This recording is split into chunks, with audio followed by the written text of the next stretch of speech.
client rights and grievances. So first thing we're going to talk about is the rights and responsibilities of our clients. So as a client, they're handed out a Medicaid handbook which outlines their rights and responsibilities. It outlines what grievances are, appeals are, and a whole bunch of other things that they are able to do as clients that keep them safe and help them have a good experience with their treatment providers. So first thing I want to talk about is the rights of our clients. And the first one that they talk about is that all clients are able to get mental health and substance abuse disorder services regardless of race, color, national origin, age, disability, mental or physical, sex, sexual orientation, gender identity, or religion. So that's really important to know that we serve anyone, everyone. So we also want to make sure that they get information on the prepaid mental health plan that is in their Medicaid manual that they get for Medicaid, and that it's easily understood. So we have to make, when we're writing the manual, we have to make sure that it's understandable to anyone. Next thing is we're obviously required to treat our clients with respect and dignity that they deserve to be treated with. We need to make sure that they know that their privacy is protected. We follow HIPAA, which is a training that you will get as well. And then it's important that they get information on other types of treatment in a way that is easily understood, and that they take part in the decision about their mental health or substance use disorder services, including the right to refuse treatment. So it's really important that our clients understand all of those things. So we also want to let them know that it is their right to get a second opinion from one of our providers or from a different provider at no cost to them. So if they want a second opinion, we can offer a different therapist or a different doctor through Four Corners to provide them with that second opinion. Other thing is be free from restraint or seclusion if it is used to force, discipline, or to retaliate for our convenience. So basically, we want to make sure that our clients feel that they have the right to voice their opinion without any backlash from their therapist, doctors, administration, anyone. They also have the right to get a copy of their medical record and to ask that it be amended or corrected when allowed by the federal law, which is the HIPAA law. Get mental health or substance use disorder services in the amount you need and when you need those services, and that they use their rights at any time and not be treated badly if they do by chance So they do have the right to use their rights at any time and not be treated badly if they do by us, by our contracted providers, or by Medicaid. So we never ever want to treat a client badly because of them calling Medicaid on us or filing a grievance or an appeal. We always want to make sure we treat them with respect regardless of those things. We're going to come in contact with people who do get frustrated with the services that we provide, and a lot of people feel like they don't get the services that they deserve. So, but we still need to treat our clients with respect and help them understand what our services are and what we can provide, because a lot of times it's just a miscommunication of what they may not know about our services. So our responsibilities as clients. So our clients also have a responsibility to us, to Four Corners and to Medicaid providers. And the first one is they should keep their appointments. If they are not going to keep their appointments, they should call the provider 24 hours in advance if they need to cancel an appointment. They need to be on time for their appointments, be involved in your treatment plan and care. This is a really important thing because sometimes we tend to get busy and not include our clients in those things, but it's really important that we do because they need to have a voice and buy-in into what they're doing as far as treatment goes. So it's really important that you include them in those treatment plans and care plans.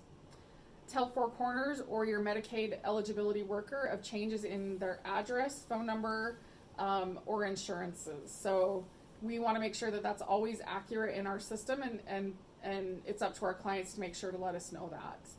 Respect the property, comfort, and confidentiality of others. So as many of you know, we provide groups for people in the substance abuse area, mental health area, and our clients need to know that confidentiality is very, very important, not only for us as the therapist or the workers, but also as them as the client. So it's very important that we help our clients understand confidentiality and what that means. They also need to notify the treatment provider when they want to stop getting services. So you'll notice that you have a lot of people on your caseload that maybe haven't been seen for, 30, 40, 6 months, 30 days, 40 days, 6 months.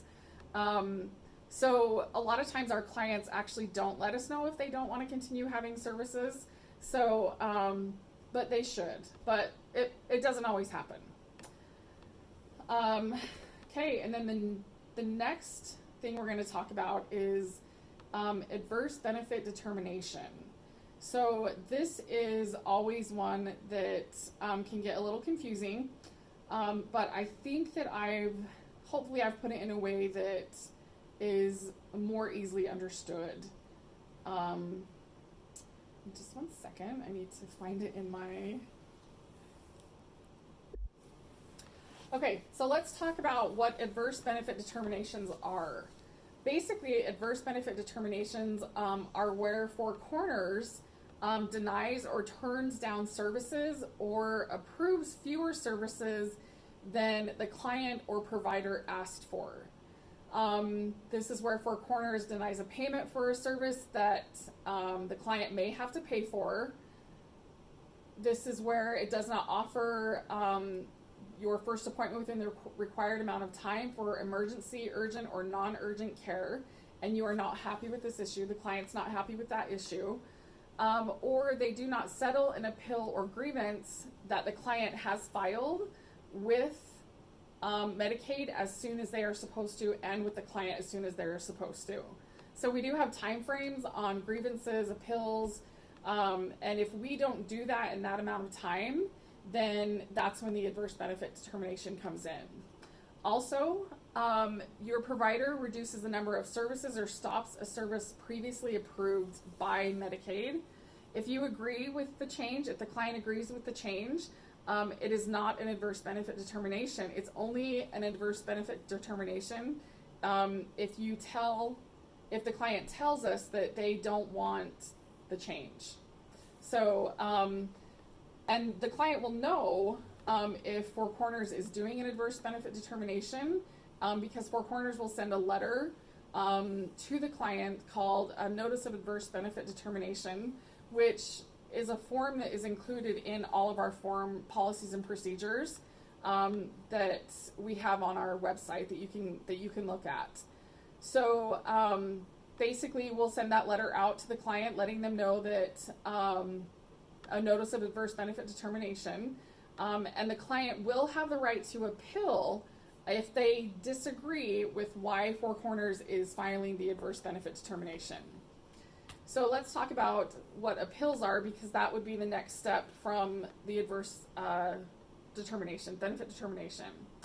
So on the appeals, Four Corners reviews the adverse benefit determination. We're the ones that would review that to see if we made the best decision. So we have administration that would look at an adverse benefit determination and see if they feel like the decision that was made was the best and to the highest good of the client. Who can file an appeal? So the client or their legal authorized representative or their provider can file the appeal. If the provider files the appeal, the client must give written consent in order for that to happen. How can a person file an appeal? So your notice of adverse benefit determination letter will tell you how to file an appeal. It will also tell you how soon you must the client must tell us they want to appeal the adverse benefit determination. So in most situations, the client must tell Four Corners they want to file an appeal within 60 days from the date of the notice of adverse benefit determination letter. So 60 days from the time that letter was mailed, the client has 60 days to file an appeal on the adverse benefit determination. If a client needs help filing an appeal, you can let them know that they can call the clinic supervisor or call administration, or talk at a toll-free number, which is also in the Medicaid handbook, and ask for the compliance officer.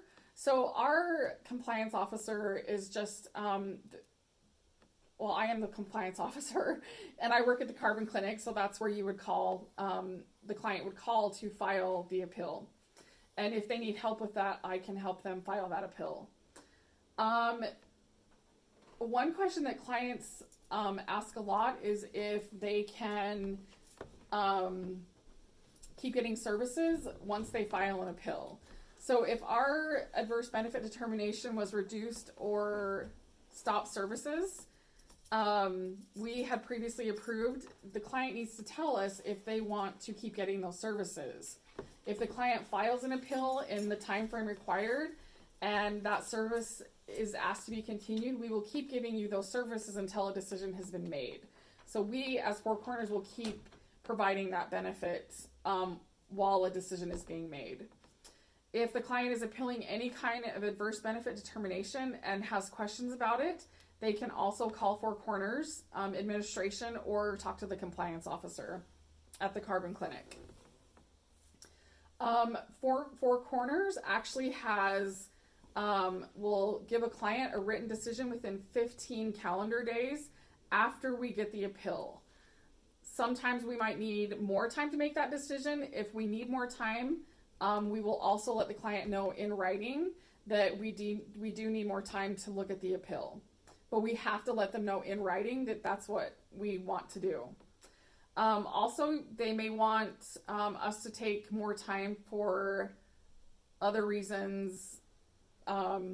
If the client wants us to take more time, that is also something that we have to look at, and we have to file or send a letter in writing stating that we're taking more time on this. So if a client is not happy with a decision of an appeal, the next step would be a Medicaid fair hearing, which is what a client can do if they are unhappy with the appeal decision that Four Corners has made. So if a client is unhappy with the decision that Four Corners makes on the appeal, or Four Corners can't make a decision on the appeal as soon as Medicaid wants us to, this is what the clients can do. Them or their legally authorized representative or the provider can ask for a fair hearing with Medicaid. A state fair hearing is what they call it. So in our appeal decision letter, we will tell the client that they can ask for that hearing if they don't agree with the appeal decision. So it's really all laid out. It's step by step. And I know it's a lot to take in, but and honestly, we've never as an agency had to do something like this. But if we ever do, it's very laid out in the Medicaid handbook. It's in our policies and procedures. And your compliance officer can always assist you in doing the appeal, adverse benefit determination, and the Medicaid state fair hearing. So you're always going to want to include your compliance officer in that. And then the last thing that we want to hit on are client grievances and complaints. So many of us know that our clients aren't always happy, as I had stated before, and this is where they would file a complaint. So if a client has a complaint about anything other than an adverse benefit determination, so they cannot file a grievance on an adverse benefit determination because that's already in the process of solving their issue at hand. So examples of grievances are complaints about the quality of care or services given to the client, rudeness of a provider, or a provider not respecting the rights of the client. So those are the things that a person can file a grievance on. Basically, who can file a grievance is the client or their legal representative, or the provider can also file a grievance. So really anyone can file the grievance. You always just want to make sure that it ends up with your compliance officer. So, so in order for a person to file a grievance, they can talk to the Four Corners provider, they can talk to a therapist, case manager, secretary. Anyone can take those grievances in, but in the end, it has to end up with the compliance officer for her or him to file with Medicaid. So there has to be a resolution in a grievance. So, and we actually have 45 calendar days to come to a resolution on a grievance. But we always want to make sure that we're solving those grievances quickly. Clients seem to handle those a lot better if we get right on it and we come to a resolution so that they feel satisfied with what is happening on our end. So it's really good that once you get that grievance, you give it to your supervisor, the supervisor can give it to the compliance officer, and then the compliance officer will be able to make sure that a decision was come to with Four Corners and that the client is satisfied with that decision. So yes. And you can either talk to the client or you can actually write them a letter with the decision of the grievance. I find it always better to actually have a conversation with the client. It seems to go over a lot better because you're able to really understand where that client's coming from, and they're able to understand where we're coming from as an agency. So it's just always better to talk to them in person, but you can do it in writing. That is an option to do that, to send a letter. But it's way more personal if you talk to them in person. So I would advise doing that. And then the last thing we want to talk about is fraud, waste, and abuse. So fraud, waste, and abuse is basically when somebody uses their time, company vehicles, anything like that inappropriately. So fraud, waste, and abuse would be if somebody takes a company vehicle to a training and then they decide they're going to travel an hour away from their training to go see a friend, and they don't tell anyone that they did that. They just counted that as their travel time and miles on the car. That would be fraud, waste, and abuse. And that is something that you can get in really big trouble for. So if you're doing that, you just need to keep track of the miles that are extra and pay the company back for that mileage in gas. So it's a really simple process. It's not a big deal. You know, if you're at a training, we understand that, you may want to go visit some friends because you're closer to them while you're at that training. We understand those things, but just make sure that you're paying for that mileage. So it doesn't look like you were doing something on company time that you weren't doing on company time. Another big one is lying on your timesheets, not accounting for the actual hours that you do work. You want to be careful that you are accounting for the hours that you're here, and that you're billing Medicaid appropriately. So if a client comes in at, they have an appointment at noon, but you don't take them back till 12:10, you want to document that exactly as that. So the client came in at 12:10, I met with them till 1:05. That's the exact time that you're going to put in that system for the time that you've seen the clients. If you don't, they could consider that fraud, waste, and abuse, which is not good. The other caveat to fraud, waste, and abuse is that if you are a coworker of somebody and you know that they're committing fraud, waste, or abuse and you don't tell anyone, you're just as liable as they are to get in trouble for those actions. So just make sure that if you're seeing anything that you talk to your supervisor and you report it. Okay, and I think that's all I have. Thank you.